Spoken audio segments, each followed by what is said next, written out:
Hello and Fakhar रागले to all of you. मैं हूँ फ़ख़र यूसुफ़ज़ई और आप देख रहे हैं इस वक़्त मेरा यूट्यूब चैनल और उस पे आप देख रहे हैं डिबेट विद फ़ख़र। आज की डिबेट में बात करेंगे बड़ी इम्पोर्टेंट ख़बरें हैं जिस पे बात करनी है। एक तो ये है कि republic day of India next month in January और वहाँ पर फ्रेंच प्रेसिडेंट मैक्रॉन ने एज़ अ चीफ गेस्ट आना है। क्या डेवलपमेंट है इस हवाले से बात करेंगे और इसके साथ-साथ जब से 7 अक्टूबर 2023 से गजा में हमास वर्सेस इजराइल एक जंग छिड़ी हुई है। उसके बाद यमन के हौसीज ने कुछ शिप्स को अटैक किया है। अभी रिसेंटली गुजरात की एरिया में मतलब थोड़ा सा दूर वहां से एक इजराइल के शिप को निशाना बनाया गया, ड्रोन अटैक किया गया है, केमिकल उस पर लोडेड था। ये कैसे हो गया इस पे बात करेंगे, क्योंकि इससे पहले हमने देखा था कि जो गल्फ ओशन है वहां पर दो अपने शिप्स भिजवाए थे इंडिया ने, लेकिन यहाँ पे कौन इस तरह का ये कुछ कर सकता है? क्या यमन का है, ईरान का भी नाम सुनने में आ रहा है, कौन ये चीज कर सकता है? बहुत इंपॉर्टेंट डेवलपमेंट इस हवाले से बात करेंगे। और बात करने के लिए हमें ज्वाइन कर रहे हैं senior analyst from India doctor Abhishek Mishra ji. Doctor साहब, thank you very much for joining my show. Always a pleasure, Fagar bhai, for being on your show. Thank you so much. बहुत शुक्रिया डॉक्टर साहब। एक तो स्टार्ट लेंगे थोड़ा सा ये अटैक के हवाले से पहले बात करते हैं और फिर रिपब्लिक डे वाली चीज़ पे आते हैं, क्योंकि 25th एनिवर्सरी भी हिंदुस्तान मना रहा है। जो उनके साथ स्ट्रेटजिक पार्टनरशिप है, वैसे तो पुरानी दोस्ती चलती आ रही है फ्रांस के साथ और बड़ी विजन 24/7 के हवाले से भी बात सुनने में आ रही है और स्ट्रेटजिक पार्टनरशिप को मजीद मजबूत करने की भी बातें हो रही हैं। But what the thing is कि इस वक्त जो मिडिल ईस्ट की सिचुएशन है, स्पेशली यमन को हमने देखा कि यमन के हौसीज ने अनाउंस किया, बाकायदा अलल ऐलान कहा कि हम इजराइल की शिप्स को निशाना बनाएंगे और उन्होंने बनाया भी। उन एरियाज में तो समझ आता है, यूएस भी वहां पे मौजूद है और इंडिया ने भी दो अपने शिप्स भिजवा दिए कि हम अपने जहाजों को प्रोटेक्ट करेंगे। बिल्कुल सही है और मिडिल ईस्ट की कंट्रीज भी शायद कर रही है और इंडिया के जाने से वो खुश भी थे, जो मैंने खबरें पढ़ी सऊदी अरेबिया एंड यूएई। लेकिन गुजरात के इलाके में, मतलब मैं ये नहीं कहता कि गुजरात के बिल्कुल पोर्ट के पास, लेकिन एरिया वहां पर इस तरह का अटैक होना, क्या समझ रहे हैं कि कैसे हो गया? मतलब यमन भी वहां से अगर देखा जाए इतना करीब नहीं है और ये वो ड्रोन है जो बड़ा ड्रोन नहीं होता, छोटा ड्रोन होता है। देखिए फगर भाई, ये तो ट्रांजैक्शन का बीच वाला पार्ट है, तो आपके दर्शकों के लिए पूरी ट्रांजैक्शंस को क्लियर कर दे ताकि वो समझ जाएं हो श्योर, क्या प्लीज रहा है। Please please. तो जो हुतीज हैं जो ये कर रहे हैं, और वो जो कर रहे हैं उनका नाम हुतीज है। जहां हो रहा है वो रेड सी है। रेड सी जो है वो सुएज कनाल, जो कि अफ्रीका, जो इजिप्ट जो है उसके सदर्न टिप पे है, और इसका एक छोटा सा, मतलब आप समझ लें कि स्ट्रेट है। उस स्ट्रेट में ये सब कुछ हो रहा है। उस स्ट्रेट का नाम जो इट्स वेरी इंपॉर्टेंट बिकॉज यहाँ से जो वर्ल्ड ट्रेड जो सी से होता है उसका 12% ट्रेड यहां से गुजरता है, और 30% ऑफ उस ट्रेड का जो कंटेनर शिप जाती हैं। जैसे ना, शिप एक दो तरीके के होते हैं। एक शिप में कंटेनर्स होते हैं बड़े बड़े लदे हुए, दूसरे शिप होते हैं उसमें कंटेनर नहीं होते, बस की और तरीके की एलएनजी हो गया या जी दूसरे तरीके का वो प्रोडक्ट ले जाती हैं। तो उसका जी। 30% यहाँ से जाता है। इसका नाम है बाब एल मंदेब। ये सुएज बाबल कनाल मंदिर। में पड़ा, या बिल्कुल। ठीक है ना। जी तो बिल्कुल। ये सारा कुछ जो हुआ बाब अल मंदेब से हुआ। ये जो आप इंडिया वाला बता रहे हैं ये तो इंडियन कोस्ट पे हुआ है, लेकिन मेजोरिटी जो प्रॉब्लम हुई है वो एग्जैक्टली। इसी इलाके में हो रही है। ये करने वाले हुती हैं। हुती वो लोग हैं जो यमन के पश्चिमी यानी वेस्टर्न इलाके में उनका कब्जा चलता है। ये शिया लोग हैं, इनको सपोर्ट देता है ईरान। जो यमन है, इसका जो 30% पॉपुलेशन सुन्नी है और 70% पॉपुलेशन इसकी शिया है। आज की डेट में यमन जो है वो हुती रिबल्स के द्वारा कंट्रोल किया जाता है, एटलीस्ट उसका वेस्टर्न पार्ट, ठीक है ना। जब अक्टूबर, जब से ये कॉन्फ्लिक्ट शुरू हुआ था इसराइल के अगेंस्ट में, उन्होंने इसराइल पे मिसाइलें भी फेंकी थी और भी बहुत सी चीजें फेंकी। मगर हुआ ये कि उन मिसाइलों को यूएस ने और सऊदिया ने, दोनों ने इंटरसेप्ट कर लिया, और वो उनकी जो रीच थी वो इसराइल के लैंड तक नहीं हो पाई। तो यानी कि मजे की बात है कि हुती का जो मिसाइल है उसको सऊदिया ने इंटरसेप्ट किया इजराइल को बचाने के लिए। This is something. अब उनके पास कोई रास्ता नहीं बचा कि वो और किस तरीके से अटैक करें। और आपको ये पता है कि ये अंसार अल्लाह ग्रुप के लोग हैं और इनका अंसारुल्लाह, हाँ अंसारुल्लाह, ये इनको सपोर्ट पूरा का पूरा ईरान से प्राप्त है। ये ईरानियन बैक लोग हैं, जी जी, ठीक है। तो इन्होंने जब देखा कि वो हमारा सक्सेस नहीं हो रहा है अटैक, और अमेरिका और सऊदिया ने हाथ मिला लिया इजराइल के अगेंस्ट में, सो दे वर शॉक्ड। फिर उन्होंने ये कहा कि ये जो बाब अल मंदेब का इलाका है सुएज कनाल का, ये समझिए बिलियंस ऑफ ट्रेड का रूट है। उन्होंने कहा कि हम यहाँ अटैक करेंगे और इसी श्रेणी में अटैक चालू रहा। जो अभी जो शिप पे अटैक हुआ, कल जो इंडिया के पास इजरायली शिप पे अटैक हुआ, वो हालांकि जो पेंटागन कह रहा है कि वो हुतियों ने नहीं किया बल्कि ईरानियंस ने किया है, ईरानियंस का ड्रोन है कि अटैक किया है। तो ये तो पूरा का पूरा बैकग्राउंड है कि क्यों ये सब हो रहा है। अब रही बात की, देखिए इतना आसान ये गेम है नहीं, क्योंकि ये कह देना कि इवन क्रिश्चियन कंट्रीज में सारे के सारे प्रो इजराइल है, ऐसा नहीं है। बिकॉज आपको पता है कि जूइश हेट्रेड मुस्लिम से ज्यादा तो क्रिश्चियंस में पाई जाती है, ठीक है ना। तो वो भी ये चाहते हैं, क्योंकि अगर मेरा ये कहना है कि अगर हुतीज ये कर रहे हैं तो आप सना पे अटैक क्यों नहीं कर रहे हैं? अगर बाब अल मंदेब के ट्रेड एरिया पे अटैक हो रहा है, सी रूट पे अटैक हो रहा है, तो आप सना पे अटैक क्यों नहीं कर रहे? क्या अमेरिका को रोक रहा है कि वो सना पे एक दो मिसाइल फायर कर दे? वो नहीं कर रहे हैं। वो बेसिकली अलाउ कर रहे हैं कि तुम ये करो, और ये जो प्रेशर बने ताकि नेतन्याहू को भी ये जाए संदेश कि अब रुको। बिकॉज नेतन्याहू रुक नहीं रहे, सही, हर एक हमास को मारेंगे, हर एक हमास को आप नहीं मार पाएंगे, क्योंकि आपके लिए कोई ऐसा टूल नहीं आज तक बना जो कि ये बता दे ये इनोसेंट पैलेस्टीनियन है और ये हमास है। आप नहीं पता लगा सकते। और उनको बार बार अमेरिका ये सिग्नल दे रहा है कि enough is enough, you should now cool down, you should now back down, but वो बैक डाउन करने को तैयार नहीं है।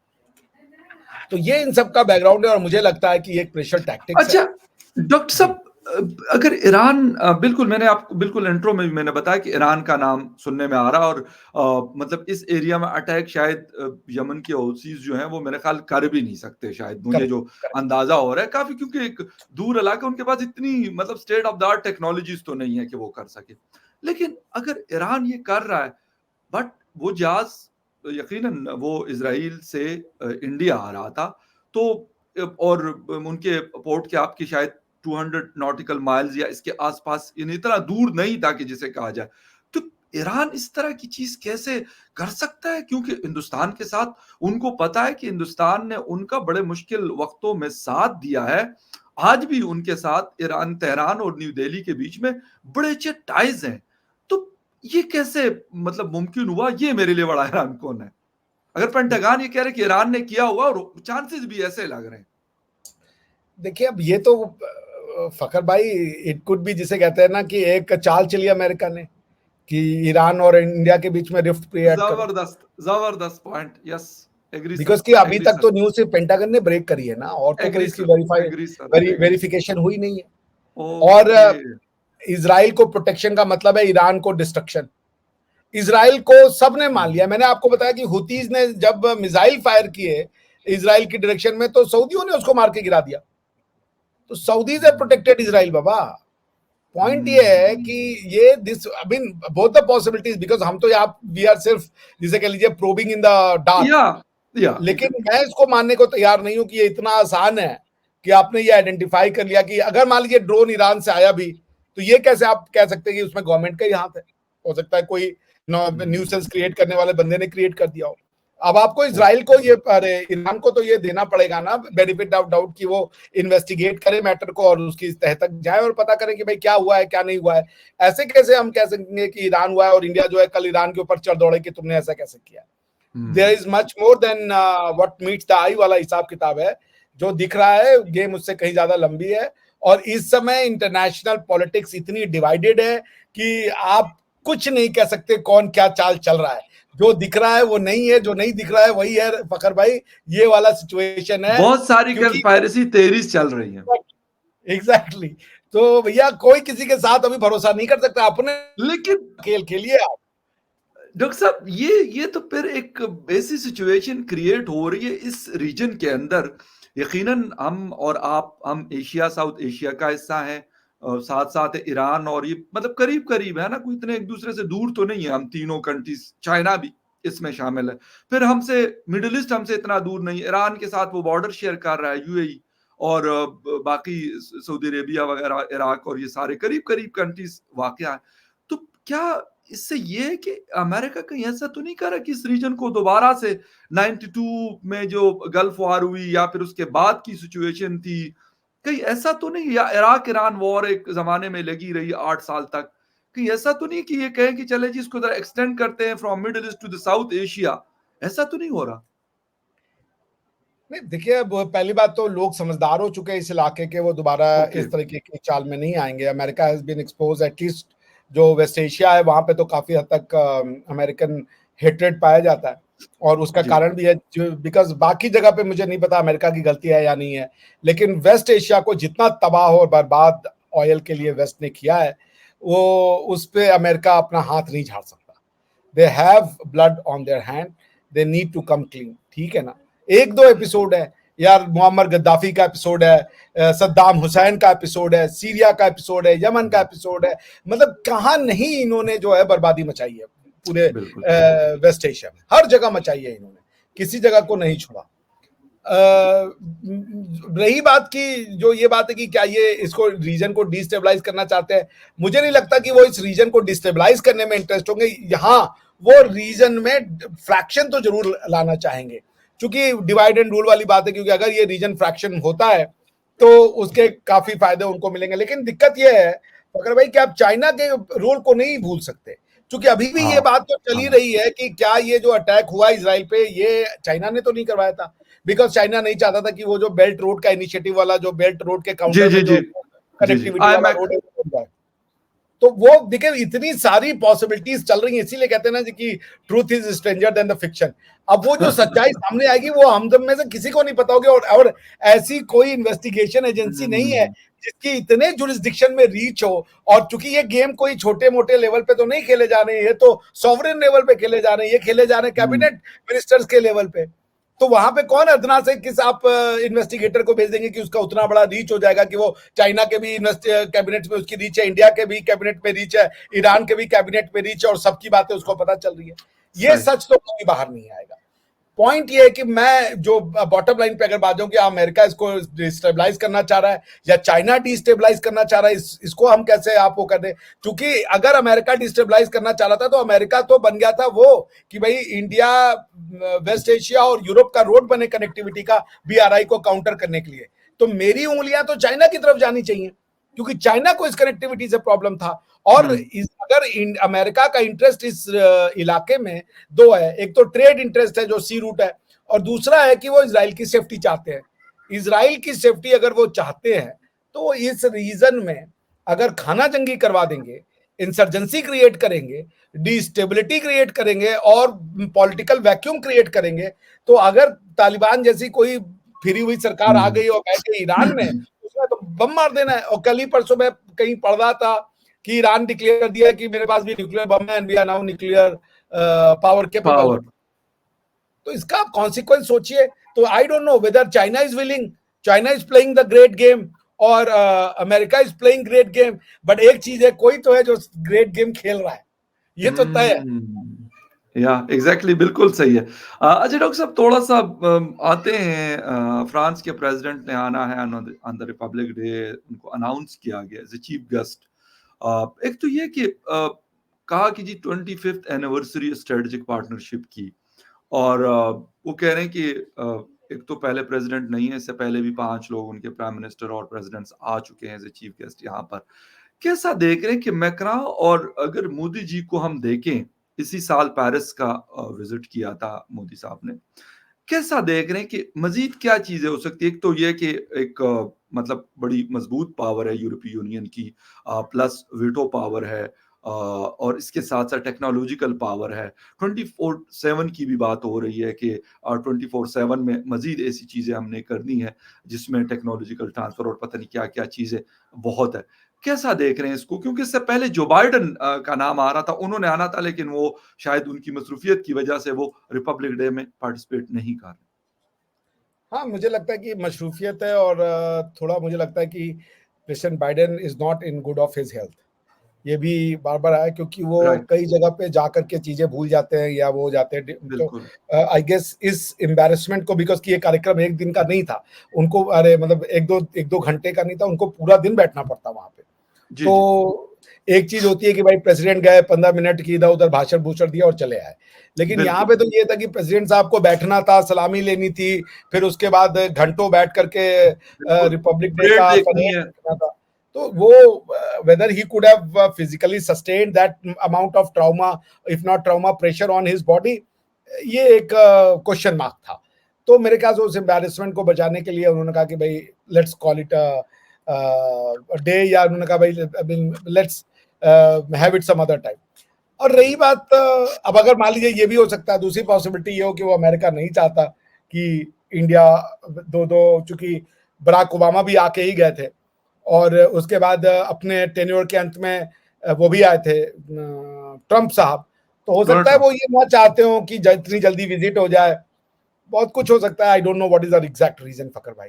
राइट, चूंकि मीडिया में तो रीजन कुछ दिया नहीं गया, बस ये कहा गया कि वो जी। नहीं आ रहे हैं, उनकी जगह ट्रम्प को मैक्रोन को आपको बुला गया। Macron and Modi is a story because EU तेजी से इंडिया के करीब आ रहा है और ईयू के जो मेजर प्लेयर्स हैं जो उन्होंने ओवरचर्स मोदी जी के लिए दिखाए हैं वो थोड़ा सा सरप्राइजिंग है। आप चाहे मेलोनी जॉर्जिया मेलोनी साहिबा को जी, देख लें, आप चाहे मैक्रोन साहब को देख लें, और हुँ, इवन अभी जो जर्मन वो आके गए थे चांसलर साहब शोल्स, जी, उनको आप देख लें, सब ने इंडिया की ओर एक ओवरचर्स बढ़ाया है।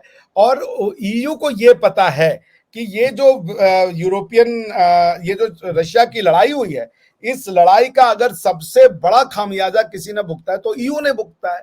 चूंकि इन्फ्लेशन उन्होंने देखा, एनर्जी क्राइसिस उन्होंने देखी, सप्लाई ऑफ गुड्स का रुकना उन्होंने देखा। अमेरिका तो इसका कोई बहुत ज्यादा डायरेक्ट जिसे कह लीजिए कॉन्सिक्वेंस फेस नहीं किया, फेस तो सब यूरोप ने करना था।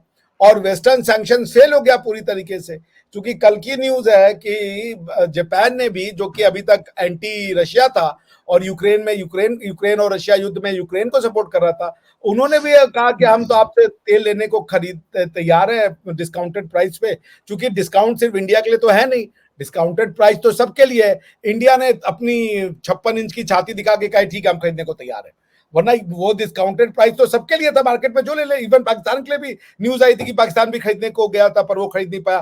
That's a different thing because ultimately तो पैसे का खेल था वो। तो उसको खरीदा इन्होंने, जापान ने। और ईयू सैंक्शन जो प्राइस है, उन्होंने कह रखा भाई इस प्राइस के ऊपर नहीं, उससे ऊपर वाले प्राइस पर खरीदा जाकर के। तो EU hmm, sanction has failed.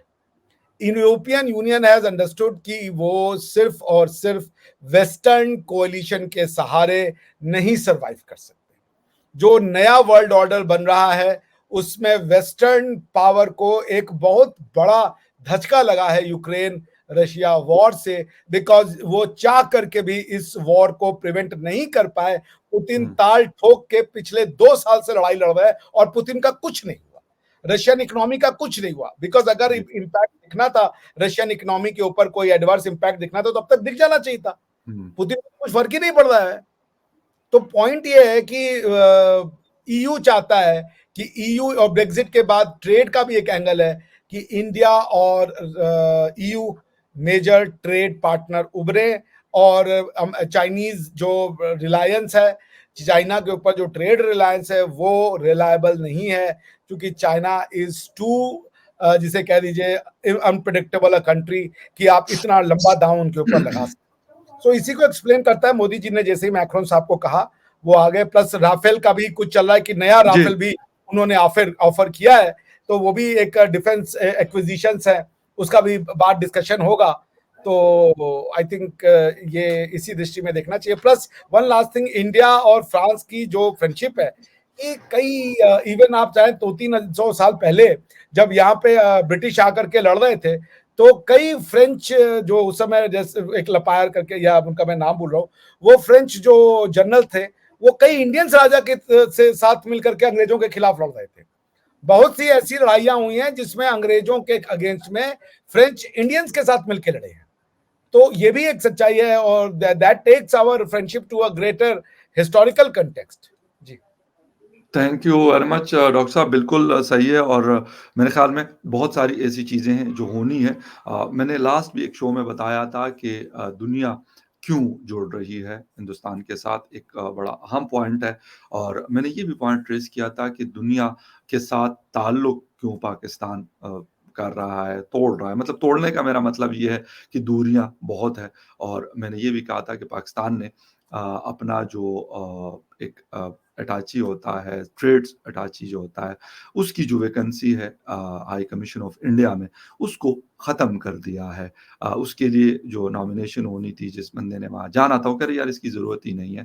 तो पता नहीं कि दुनिया जुड़ रही है और हम साइड में हो रहे हैं। डॉक्टर साहब मुझे अगर इसमें छोटा-सा कमेंट कर लें, उसके बाद टाइम हमारा खत्म है, हम शो खत्म करेंगे। कि वहाँ पे कहते हैं जितना हमारा ट्रेड ही कोई नहीं है, तो कहते हैं हम बंदा क्यों बिठाएँ? तो भाई तो ट्रेड बनेगा ना, ट्रेड ऐसे थोड़ी बनता है कि वैसे ही आप इधर बैठेंगे उधर बैठेंगे। नहीं, दुनिया आपसे जुड़ना चाहती है, सच बात। आप दुनिया से जुड़ना नहीं चाहते। मैं यही कह रहा ये हूँ, मैं जी, जी। बिल्कुल, जो आपने बिल्कुल कहा सही। वही बात मैं भी कह रहा हूँ कि आपको एब्सोल्यूट खुलना पड़ेगा फखर भाई। जी बोले दिल आप। दिमाग दोनों खोलने की बड़ी सख्त ज़रूरत है। और अगर हम ये करेंगे तो मेरे ख़्याल में दुनिया में आज भी बहुत सारी अपॉर्च्युनिटीज़ हैं और बन करेक्ट। सकती हैं, लेकिन वो अपॉर्च्युनिटीज़ आपको देखनी पड़ती हैं, उसको टैप करना पड़ता है। अदरवाइज़ आप खड़े रहते हैं नॉर्थ कोरिया की तरह या बाकी दुनिया की तरह, और भी कुछ कंट्रीज़ ऐसी हमारी तरह की अनफॉर्च्युनेटली। अफ़गानिस्तान भी शायद अब उसमें आता है क्योंकि रिकॉग्निशन नहीं है उसकी वर्ल्ड वाइड। तो सोचने की बातें हैं। देखना पड़ेगा, सोचना पड़ेगा, बहुत ज़रूरी है। और देखते हैं कि ये जो जियोपॉलिटिकल पोज़ीशंस है, सिचुएशन है, ये कहाँ पे जाके बदलती है और नया वर्ल्ड ऑर्डर क्या बनता है। डॉक्टर साहब थैंक यू वेरी मच, आपके टाइम का बहुत शुक्रिया। And viewers thank you very much for watching debates with Fakhar Yusufzai. किसी और डिबेट में फिर मिलेंगे, तब तक के लिए take care and bye. Thank you sir.